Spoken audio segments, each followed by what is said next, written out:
kok bisa sampai punya tato gitu ya? Awalnya sih sejak SMP sih kelas 2 tuh udah SMP kelas 2? udah. Tapi itu hampir 10 tuh, sampai seluruh tubuh tuh 12 biji itu. Gila. Gue ada kepikiran sih sebenarnya kemarin. Karena ada konten YouTube ya, tahu yang tentang tato terus. Jadi ada kepikiran untuk buat tato, keren kali ya. Jangan tuh. Rara minta maaf, maksudnya Rara pengen ngerubah semuanya. Rara pengen berubah jadi lebih baik. Terus abis itu udah Rara bangun, terus ada yang ngomong ya udah dikasih kesempatan lagi. Terus Rara bangun, udah dari situ langsung apa udah saatnya ya gitu. Terjun dulu ke dunia malam. Oke. Sekitar berapa tahun ya? Aku di dulu ada kali 7 tahunan. Oke. Pokoknya enggak sampai 5 tahunan deh. Lumayan lama, dan itu pindah-pindah, nggak cuma di satu tempat.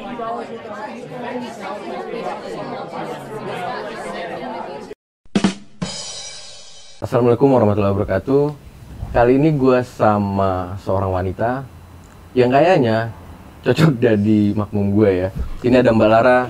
Mbak, jadi sedikit cerita. Kita kemarin kenal di salah satu acara, belum acara ya Mbak ya, itu masih foto priwet. Jadi Mbak Lara ini sebagai MUA-nya dan saya sebagai fotografernya. Mbak udah lama sebagai MUA? Kira-kira setahunan. Setahun. Berapa sih Mbak kalau MUA? Apa ini? Mungkin kita bisa partner kan?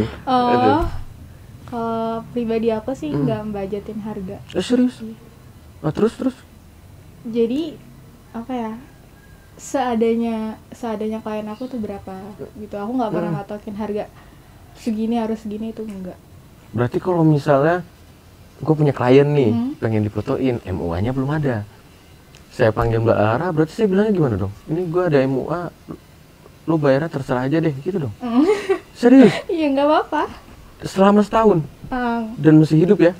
Masih hidup. Bener-bener, maksudnya oke deh, taruh itu berarti nggak ada harga ya, tapi paling kecilnya itu berapa? Paling besarnya dulu deh. Paling besar sih ya 3,5. 3,5 satu hari? Iya, satu hari. Satu orang? Paling kecilnya? 50.000. 50.000 satu orang? Satu hari tuh ya? Satu hari. Oke, itu make up aja nggak ketutup tuh sebenarnya ya? Ketutup sih, tergantung kita bisa pakai produknya tuh seberapa. Oh, tapi nggak diseleksi kan? Kalau ini nanti saya pakai make up yang ini aja deh, nggak usah yang ini, nggak gitu ya? Oke, selama setahun.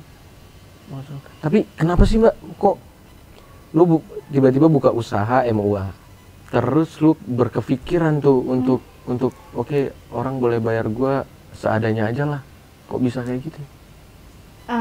Awalnya sih sebenarnya mau jadi MUA ini karena hobi ya, bukan karena untuk mencari uang gitu. Jadi selagi aku belum punya bakat yang hebat banget ya, aku nggak mau budgetin harganya gitu. Takutnya nanti kalau kita budgetin tapi hasilnya biasa aja, mungkin kecewa orang gitu. Oke. Jadi ini berjalan aja dulu lah ya, sambil lihat pasar gitu ya Mbak ya. Jadi kalau misalnya pasar kira-kira memang bagus responnya, ya mungkin nantinya bakal ada. Oke. Nah, kemarin waktu kita kerja bareng, jadi teman saya Mbak, itu jadi kameramen. Dia bilang, kan kita tahu Mbak udah pakai cadar ya waktu itu, kita kenal sebulan yang lalu kali ya? Sebulan yang lalu ya. Nah, dia lihat tato Mbak tuh, Mbak. Ya, jadi kita langsung itu apa namanya, teman saya langsung bilang, itu bener dia pakai tato itu atau henna aja gitu? Tapi itu tato Mbak? Iya. Sejak kapan tuh Mbak? Kok bisa maksudnya? Dulu tuh gimana sih kok bisa sampai punya tato gitu ya? Awalnya sih sejak SMP sih kelas 2 tuh udah SMP kelas 2? Udah punya tato. 16? Belum nyampe? Belum, sekitar 15, 14 gitu ya?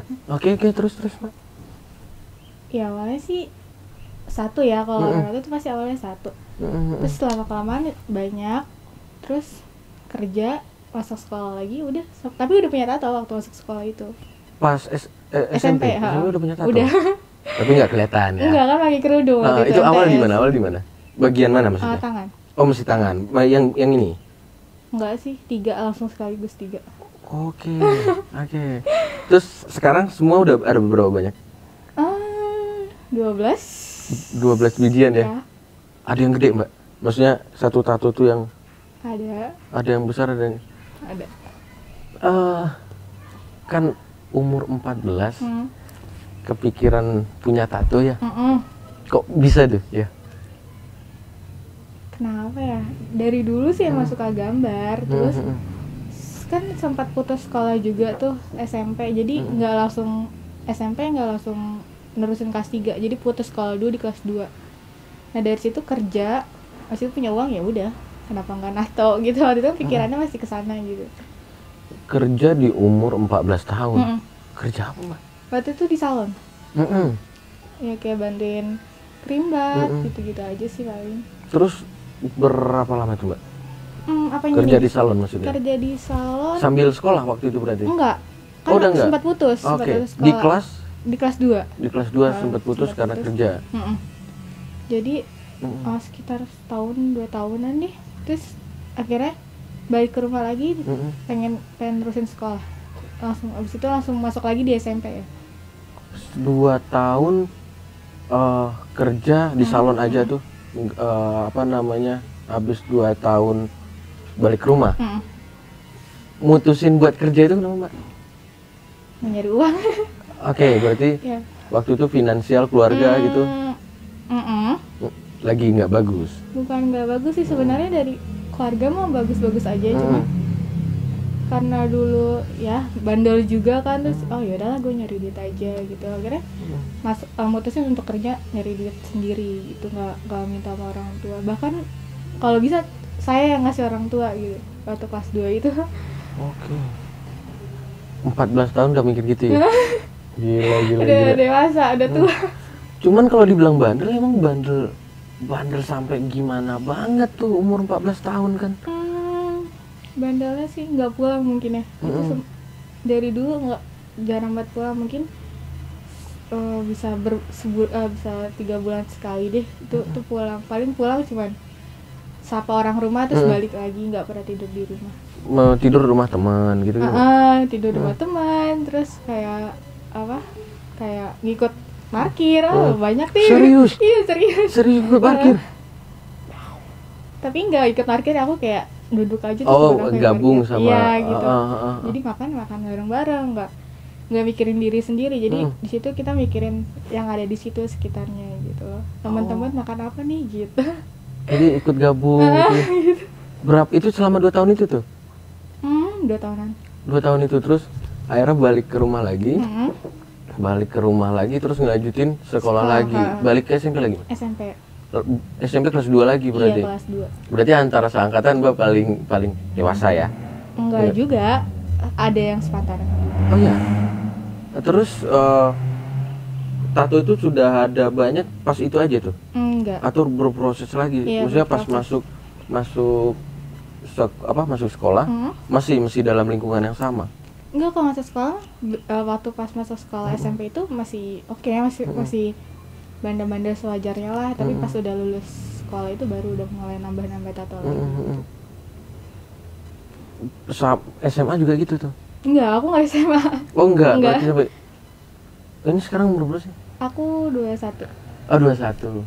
Jadi kemarin tuh waktu kita ketemu, ya biasa ya namanya cowok ketemu sama cewek kan, pastilah pengen kenalan tuh kan pasti ada, terlepas dari habis itu mau gimana kan gitu ya. Nah ketika gue udah mulai pura-pura nanya gitu, Mbak Rara udah batasin kalau dia udah nikah ya Mbak ya? Udah. Nikah kapan Mbak?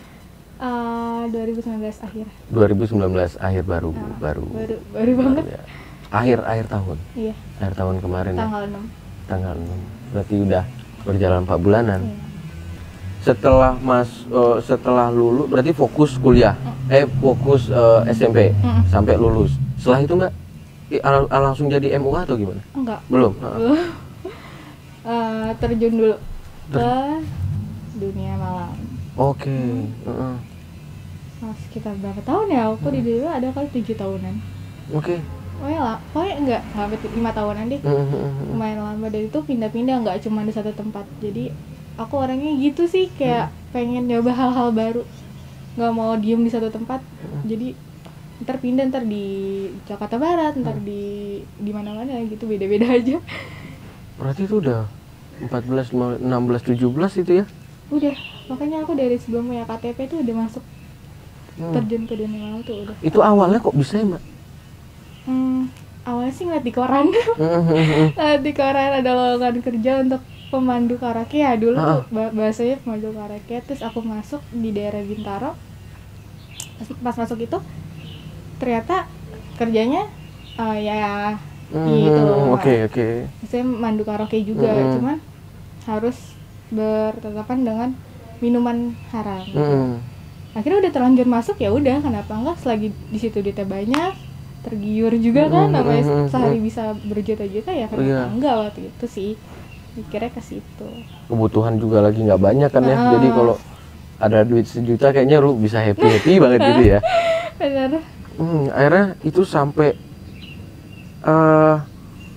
hal itu merubah lu banget nggak? Atau memang sebelumnya lu udah kayak gitu, jadi masuk di tempat yang kayak gitu udah oke aja?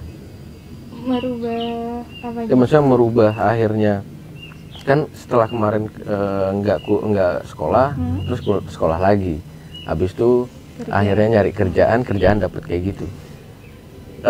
Dia merubah hidup lu sampai seberapa besar lingkungan banget, itu ya? Banyak banget Mas. Pokoknya dari mulai gaya berpakaian, dari mulai jam tidur, wah pokoknya semuanya tuh udah berubah banget. Dari teman-teman pun udah berubah 100 derajat mungkin ya kalau dibilang.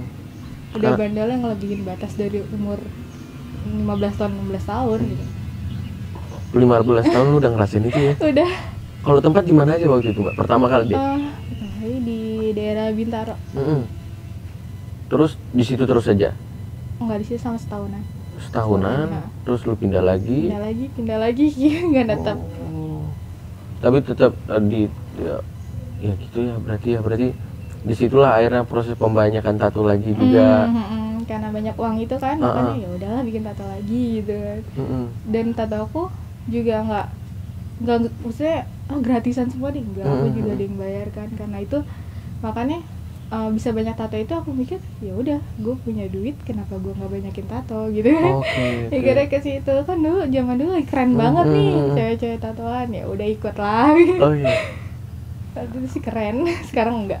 Tapi itu hampir sampai seluruh tubuh tuh 12 biji itu. Gue ada kepikiran sebenarnya kemarin, karena ada konten YouTube ya, tahu yang tentang tato terus. Ada kepikiran untuk buat tato keren kali ya. Jangan deh. Terus enggak Mbak, oke, udah di dunia malam tadi Mbak bilang ya, dari sekitar 5 tahunan. Akhirnya gua kenal Mbak nih saat yang sekarang ini ya, dengan keadaan yang berbeda.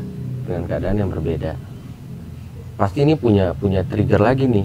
Maksudnya nggak mungkin kan ujuk-ujuk bisa kayak gitu, karena kan proses Mbak juga udah lama dari SMP kan akhirnya ya, terus sampai 5 tahun ke depan, terus akhirnya Rara berubah. Kenapa tuh? Sebenarnya mau berubahnya sih udah lama ya, udah dari 2018 awal mungkin ya, dari sebelum kenal suami itu udah pengen berubah. Awalnya sih mimpi. Ya mimpi meninggal gitu. Raranya meninggal dalam mimpi, oke. Terus di dalam mimpi itu jadi entah itu siapa yang ngomong, Rara apa bilang, Rara minta maaf, maksudnya Rara pengen ngerubah semuanya, Rara pengen berubah jadi lebih baik. Terus abis itu udah Rara bangun, terus ada yang ngomong, ya udah dikasih kesempatan lagi. Terus Rara bangun, udah dari situ langsung, apa udah saatnya ya gitu kan. Takut juga ya namanya dimimpin kayak gitu, pasti ya Allah ada apaan nih kan gitu. Ya udah akhirnya belum mutusin untuk hijrah sih waktu saat itu, cuman udah pengen hijrah waktu itu. Terus mutusin untuk hijrahnya pas 2018 Juni deh kalau nggak salah, itu kejadiannya ya itu masuk rumah sakit, terus ada kecelakaan juga. Ya udah di situ mutusin untuk hijrah karena udah ditegur berkali-kali kan, kenapa kita nggak berubah gitu. Oke. Karena sejak itu terus lingkungan nggak rubah, nggak gitu lagi. Terus orang-orang di sekeliling gimana Mbak? Kayak misalnya Mbak itulah di hidupan malam tadi ya, terus orang-orang sekeliling kayak keluarga gitu gimana tuh? Apanya nih? Mereka nganggapnya akhirnya atau punya sikap ke Mbak, punya pandangan ke Mbak gimana? Pas aku udah hijrah. Sebelumnya nih? Sebelumnya aku nggak pernah dekat sama keluarga.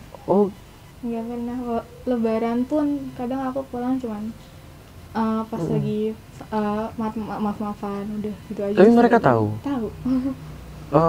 Pernah mereka nanya, Rara kenapa kok kayak gini sekarang gitu-gitu? Kalau di keluarga sih nggak pernah mau nanya, maksudnya kayak ya udah, soalnya keluarga tahu pasti bakalan kalau udah ada masanya dia bakal balik lagi gitu. Jadi kalau keluarga aku orangnya nggak pernah gitu, lu kenapa sih gini nggak pernah lagi kayak gitu. Cuman dia ikutin alur ponakan, cucu-cucunya ikutin alurnya aja. Tapi sorry, bapak mama, ayah ibu maksudnya nggak komentar gitu mereka?